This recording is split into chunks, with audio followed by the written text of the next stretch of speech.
Hello friends, welcome to AB classes. Friends, आज का subject है इंडस्ट्रियल इंजीनियरिंग।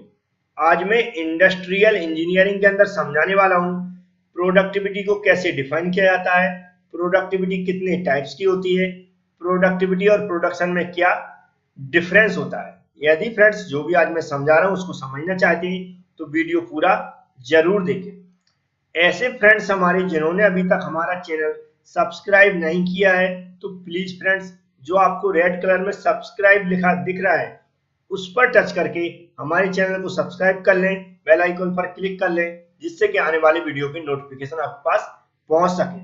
अब फ्रेंड्स स्टार्ट करते हैं आज का वीडियो। सामने एक डेफिनेशन लिखी हुई है इंग्लिश और हिंदी में, इसको एक बार पढ़ लें फ्रेंड्स, जिससे जो भी मैं समझा रहा हूँ वह आप अच्छे से समझ सकें। तो फ्रेंड्स स्टार्ट करते हैं इसके टॉपिक से। यहाँ पर टॉपिक लिखा हुआ है प्रोडक्टिविटी। प्रोडक्टिविटी को कैसे डिफाइन किया जाता है फ्रेंड्स, यह तो मैं आज समझाने वाला हूँ। लेकिन यदि आपने एक वर्ड सुना होगा इफिशियंसी, तो जो वर्ड इफिशियंसी है फ्रेंड्स उससे काफी समानता रखता है प्रोडक्टिविटी। यदि आप इफिशियंसी को समझते होंगे तो आज प्रोडक्टिविटी को भी समझ जाएंगे अच्छे से। तो फ्रेंड्स इसकी डेफिनेशन पे चलते हैं। सबसे पहले इसकी डेफिनेशन समझते हैं। तो प्रोडक्टिविटी है फ्रेंड्स, उसको हम डिफाइन कर रहे हैं किसी प्लांट, किसी फैक्ट्री या फिर किसी कंपनी के आधार पर या फिर उसके बेस पर। तो फ्रेंड्स अगर किसी कंपनी की किसी जो भी हमारी प्लांट है, किसी फैक्ट्री है, उसकी अगर प्रोडक्टिविटी निकालना है तो हम कैसे निकालते हैं। तो फ्रेंड्स इसकी डेफिनेशन के आधार पर उस प्लांट की या फिर उस यूनिट का जो भी आउटपुट होता है और बटे जो भी इनपुट है, उन दोनों का रेशो क्या कहलाता है, उस यूनिट की या फिर उस कंपनी की प्रोडक्टिविटी। समझ में आया होगा फ्रेंड्स, किसी कंपनी की, किसी भी यूनिट की, किसी भी प्लांट की जो प्रोडक्टिविटी होती है वह होती है उस प्लांट का आउटपुट बटे उस प्लांट का इनपुट। अब फ्रेंड्स यहाँ पर ये समझना जरूरी है कि आउटपुट और इनपुट क्या होता है। तो सबसे पहले समझते हैं फ्रेंड्स इनपुट को। हम कोई भी प्लांट बनाते हैं, कोई भी कंपनी बनाते हैं, कोई भी फैक्ट्री बनाते हैं, तो हम उसमें करते हैं इन्वेस्टमेंट। क्या करते हैं? इन्वेस्टमेंट। तो वह जो इन्वेस्टमेंट है फ्रेंड्स वही होता है इनपुट। इन्वेस्टमेंट क्या क्या करते हैं फ्रेंड्स, हम किसी कंपनी को बना रहे हैं तो जो भी प्रोडक्ट बनाना है उसमें कौन कौन सी मशीनें लगना है, किस टाइप की लेबर लगना है, रॉ मटेरियल कौन कौन किस प्रकार का लगना है, जो भी हमारी ट्रांसपोर्टेशन के लिए सुविधा, मार्केटिंग के लिए सुविधा, इस तरह पूरा हम इन्वेस्टमेंट करते हैं स्टार्टिंग में। वह सब क्या होता है? इनपुट। इनपुट देने के बाद फ्रेंड्स या इनपुट की इन्वेस्टमेंट करने के बाद हम क्या चाहते हैं फ्रेंड्स, हमें क्या है, अधिक से अधिक प्रोडक्शन मिले, या जो भी हम प्रोडक्ट बना रहे हैं फ्रेंड्स वह हमें क्या मिले, ज्यादा से ज्यादा मिले, मतलब नंबर में मिले, वॉल्यूम में मिले, अधिक से अधिक। ठीक फ्रेंड्स, तो आउटपुट का संबंध होता है नंबर से, वॉल्यूम से। मतलब क्या होता है आउटपुट का मतलब, सीधा होता है कि जो हमें प्रोडक्ट बन के मिलेंगे वह क्या है, आउटपुट। तो जो आउटपुट मिल रहा है और बटे क्या होगा, इनपुट, वह इसको डिफाइन करता है प्रोडक्टिविटी को, या इन दोनों का रेशो क्या कहलाता है, प्रोडक्टिविटी। समझ में आया होगा फ्रेंड्स। यहाँ पर हमें देख रहा है किसी भी प्लांट की हमें प्रोडक्टिविटी निकालना है तो उसमें जो भी हमें आउटपुट मिल रहा है, ठीक है, या फिर वो नंबर में मिले या फिर वॉल्यूम में मिले, ठीक है फ्रेंड, जिसमें भी मिले वह क्या होगा, आउटपुट होगा। और जो हम इन्वेस्टमेंट कर रहे हैं वह क्या होगा, इनपुट होगा। यह पर्टिकुलर किसी पूरे प्लांट के लिए भी निकाल सकते हैं, पर्टिकुलर किसी सोर्स के लिए निकाल सकते हैं, सिर्फ मटेरियल के लिए निकाल सकते हैं, मशीन के लिए निकाल सकते हैं, अलग अलग टाइप से, अलग अलग प्रकार से निकाल सकते हैं। ठीक है फ्रेंड्स, समझ में आएगी प्रोडक्ट। अब मैं बता रहा था इसकी इफिशियंसी से क्या समानता होती है। तो फ्रेंड्स हम हमेशा चाहते हैं कि किसी भी मशीन है या कोई भी ऑब्जेक्ट है या कोई अदर चीज है, इसकी इफिशियंसी कैसी हो, अधिक से अधिक हो। इसी तरह हम चाहते हैं फ्रेंड्स प्लांट की भी हमारी प्रोडक्टिविटी कैसी हो, अधिक से अधिक। ठीक है, क्योंकि प्रोडक्टिविटी जितनी अधिक होगी उतना ही हमारा फायदा होगा।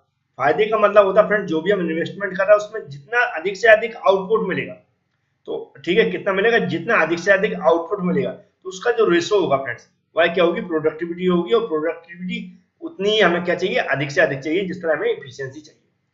इसके अलावा फ्रेंड्स क्या होता है, प्रोडक्टिविटी और इफिशियंसी में एक डिफरेंस भी होता है। इफिशियंसी हमेशा कितनी निकलती है किसी भी ऑब्जेक्ट की, एक से कम निकलती है, हमेशा एक से कम होती है, क्योंकि 100% इफिशियंसी नहीं होती। लेकिन फ्रेंड्स प्रोडक्टिविटी होती है वह हमेशा कितनी होती है, एक से अधिक होती है। कितनी होती है, एक से अधिक होती है। क्योंकि कभी भी हम इन्वेस्टमेंट करते फ्रेंड्स वह हम अधिक चाहते हैं, कभी भी घाटे में नहीं जाना चाहते, इसलिए हम प्रोडक्टिविटी हमेशा क्या करते हैं, अधिक से अधिक रखते हैं, क्योंकि हम जो इन्वेस्टमेंट करने के बाद जो भी हम प्रोडक्ट का निर्माण करते हैं, ठीक है, और उसकी कॉस्टिंग करते हैं, वह ऐसी करते हैं फ्रेंड्स कि हमें जो आउटपुट मिले वह अधिक से अधिक मिले। इसलिए फ्रेंड्स क्या होता है, जो प्रोडक्टिविटी हमेशा एक से अधिक होती है। तो फ्रेंड्स ये जो भी मैंने समझाने की कोशिश की यहाँ पर लिखा है वैसे डेफिनेशन, इसको आप अच्छे से समझ सकते हैं। अब फ्रेंड्स ये प्रोडक्टिविटी कितने टाइप्स की होती है इसको भी समझ लेते हैं। तो पहली फ्रेंड्स जो टाइप्स होता है प्रोडक्टिविटी का, उसे बोलते हैं पार्शियल प्रोडक्टिविटी। क्या बोलते हैं? पार्शियल प्रोडक्टिविटी, मतलब कोई एक हिस्सा। जैसे कि हम इंडस्ट्री में जानते हैं मटेरियल यूज करते हैं, मशीनरी यूज करते हैं, लेबर यूज करते हैं। अगर मान लो मुझे मटेरियल की क्या निकालना है, प्रोडक्टिविटी निकालना है, तो फ्रेंड्स यहाँ पर क्या होगा, जो भी मटेरियल से हम प्रोडक्ट बना रहे हैं और जो भी हमारे मटेरियल को इन्वेस्टमेंट कर रहे हैं, उन दोनों में जो रेशो निकालेंगे वह क्या होगी, पार्शियली प्रोडक्टिविटी या फिर उस मटेरियल की प्रोडक्टिविटी। ठीक है, यहाँ पर हमने डेफिनेशन लिखी हुई है, जैसे क्या, total production upon total investment. ठीक है फ्रेंड्स, ये होती है टोटल प्रोडक्टिविटी। टोटल प्रोडक्टिविटी किसके लिए निकालते हैं फ्रेंड्स, जो भी हमारा प्लांट है उसके लिए, कि हमने टोटल इन्वेस्टमेंट कितना किया हुआ, टोटल हमें प्रोडक्शन कितना मिल रहा है। तो जो भी हमारा प्रोडक्शन मिलेगा वह क्या होगा, आउटपुट। जो हम इन्वेस्टमेंट कर रहे हैं वह क्या होगा, इनपुट होगा। लेकिन पार्शियली में क्या होता है फ्रेंड्स, कि जैसे मान लो हमने कोई मटेरियल के लिए हमें प्रोडक्टिविटी निकालना है, कि मटेरियल की प्रोडक्टिविटी निकालना है, तो कैसे निकालेंगे, उस मटेरियल में हमारे कितने प्रोडक्ट बन रहा है, कितना प्रोडक्शन बन रहा है। ठीक है, और उसमें क्या क्या क्या डिवाइड कर देंगे, हम कितना मटेरियल इन्वेस्ट कर रहे हैं। समझ में फ्रेंड्स? इसी तरह क्या होता है, जो भी हमारी किसी लेबर की भी निकाल सकते हैं कि लेबर से हमें कितना आउटपुट मिल रहा है और कितना लेबर को हम लगा रहे हैं या कितना इनपुट दे रहे हैं। इस तरह मशीनरी की भी निकाल सकते हैं कि मशीन से हमें कितना आउटपुट मिल रहा है और हम मशीन में हम कितना इन्वेस्टमेंट कर रहे हैं। तो इस तरह पार्शियली प्रोडक्टिविटी का मतलब होता है किसी पर्टिकुलर चीज के लिए हमें निकालना प्रोडक्टिविटी, और टोटल प्रोडक्टिविटी का मतलब होता है हमें पूरे प्लांट के लिए, पूरी कंपनी के लिए हमें प्रोडक्टिविटी निकालना। समझ में आया फ्रेंड्स? अब हमारा प्रोडक्शन और प्रोडक्टिविटी में क्या डिफरेंस होता है यह आप आगे में बताऊंगा, इससे आपके दिमाग में पूरी तरह क्लियर हो जाएगी प्रोडक्टिविटी। तो फ्रेंड्स यहाँ पर कुछ डिफरेंस लिखे हुए हैं प्रोडक्शन और प्रोडक्टिविटी में, इसको थोड़ा सा मैं समझा देता हूँ अपनी भाषा। तो सबसे पहले बात करते हैं फ्रेंड्स प्रोडक्शन की। प्रोडक्शन आप जानते हैं क्या होता है, जो भी हमारी कंपनी है, फैक्ट्री है या कोई प्लांट है, उसमें हम क्या करते हैं, किसी भी प्रोडक्ट का निर्माण करते हैं। तो डायरेक्ट हमारा जो प्रोडक्ट बनता है वह डायरेक्ट संबंध किससे रखता है, प्रोडक्शन से। ठीक है, इससे जो प्रोडक्शन है फ्रेंड्स, इससे कोई भी मतलब नहीं रखता कि कितना इन्वेस्टमेंट हो रहा है और कितना हमें आउटपुट मिल रहा है। डायरेक्ट सिर्फ प्रोडक्ट बनाना है, यह क्या होता है, प्रोडक्शन। लेकिन फ्रेंड्स अगर हम इन्वेस्टमेंट की बात करें और कितना हमें आउटपुट मिल रहा है, इन सब से अगर हम रिलेशन रखते हैं तो वह कहां पर घुस जाते हैं या फिर कहां से हम एंट्री कर जाते हैं, प्रोडक्टिविटी में। समझ में आया होगा कि नॉर्मल हमारी जो भी प्रोडक्शन हो रहा है, प्रोडक्ट का निर्माण हो रहा है, हमने रॉ मटेरियल दिया और प्रोडक्ट बन गया, नॉर्मल क्या हो गया, प्रोडक्शन हो गया। लेकिन कितना इन्वेस्टमेंट किया और कितना हमें आउटपुट मिल रहा है, यह क्या हो गई, प्रोडक्टिविटी हो गई। समझ में आया फ्रेंड्स? अब और भी इसको समझने की कोशिश करते हैं कि प्रोडक्ट, अब यहाँ पर क्या होता है, प्रोडक्शन क्या होता है, नंबर से संबंध रखता है। नंबर मीन्स होता है, जैसे मैंने बोला प्लांट के अंदर 1000 प्रोडक्ट बन रहे हैं या 5000 प्रोडक्ट बन रहे हैं, कितने भी प्रोडक्ट बन रहे हैं, तो वह डायरेक्ट हमारे इतने प्रोडक्ट बन चुके हैं।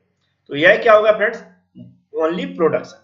लेकिन फ्रेंड्स हमने 1000 या 5000 प्रोडक्ट बनाए, उसमें कितना मटेरियल लगा, कितना इन्वेस्टमेंट हुआ और हमें कितना उस मटेरियल में आउटपुट मिला।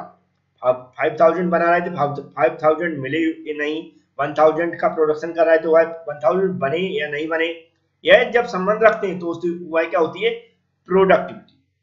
दूसरी फ्रेंड्स एक और इसमें एक तरह और डिफाइन किया जा सकता है, जो हमारा प्रोडक्शन होता है वह फ्रेंड्स क्या करता है, प्लांट की कैपेसिटी से मतलब रखता है, किससे, कैपेसिटी से।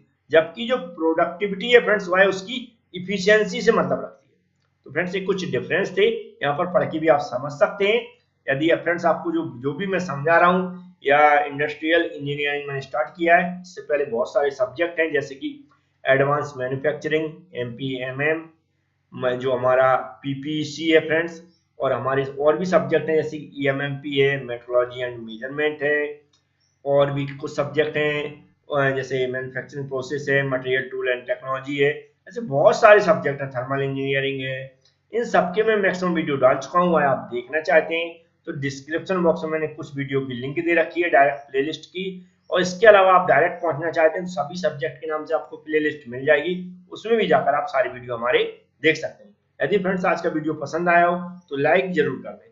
Thank you friends.